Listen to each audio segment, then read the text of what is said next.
बिस्मिल्लाहिर्रहमानिर्रहीम। अस्सलाम वालेकुम। मेरा नाम नईम शहजाद मलिक है। आज हमारे पास जो टॉपिक है वो है लंग्स, दी लंग्स। उसमें हम बात करेंगे लंग्स के बारे में, क्योंकि हमारे पास टॉपिक चल रहा था चैप्टर गैस एक्सचेंज। उसमें हमने इस लेक्चर से पहले हमने बात की थी रेस्ट ऑफ एयर पैसेंजर। अब उसके बाद हम बात करते हैं लंग्स के बारे में। तो लंग्स हमारी बॉडी के अंदर पेयर में होता है। There are pair of lung and thoracic cavity. Thoracic cavity या चेस्ट कैविटी कह लें, इसमें हमारे जो लंग्स हैं वो पेयर की शक्ल में मौजूद है। अब उसके अलावा लंग्स में ये बात मैंने कर दी, थोरेसिक कैविटी में हमारा जो है रिब्स मौजूद हैं जो 12 के पेयर में है, मतलब कि 12 पेयर इधर हैं और 12 इधर, 12 इधर और 12 इधर है, दो पेयर हो गए 12 के। उसके बाद हम बात करते हैं रिब्स के साथ। रिब्स मसल्स हैं जिनको कहते हैं इंटरकोस्टल मसल्स। ये क्या करते हैं, रिब्स को मूवमेंट में मदद देते हैं। उसके बाद डायफ्राम किसे कहते हैं, डायफ्राम जो है एक थिक मस्कुलर स्ट्रक्चर है बिलो द लंग्स। लंग्स के नीचे एक थिक मस्कुलर स्ट्रक्चर होती है जिसको नाम हम देते हैं डायफ्राम।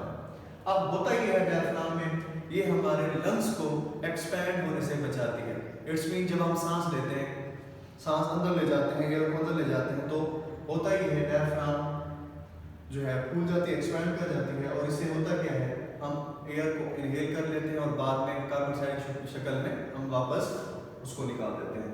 तो मैंने बात की लंग्स में पेयर मौजूद है। अब होता ही है जो लेफ्ट लंग है वो स्लाइटली स्मॉलर होता है as compare to right lung.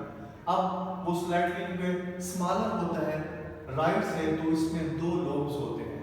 अगर हम बात करें राइट लंग की, तो ये बिगर विद 3 लोब्स, क्योंकि ये लेफ्ट लंग से जो राइट लंग है ये बिगर होता है, इसलिए इसमें 3 लोब्स होते हैं।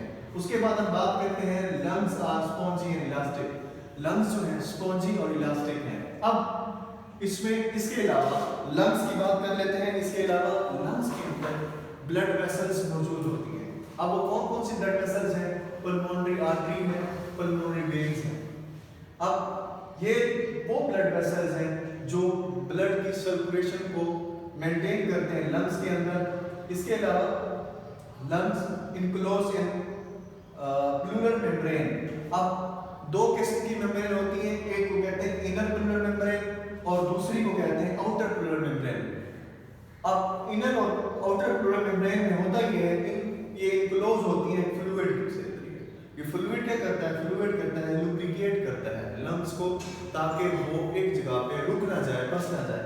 इसकी वजह से जो फ्लूइड है ये लुब्रिकेट करता है। That's it. इस लेक्चर में उम्मीद है आपको बात समझ आ गई होगी।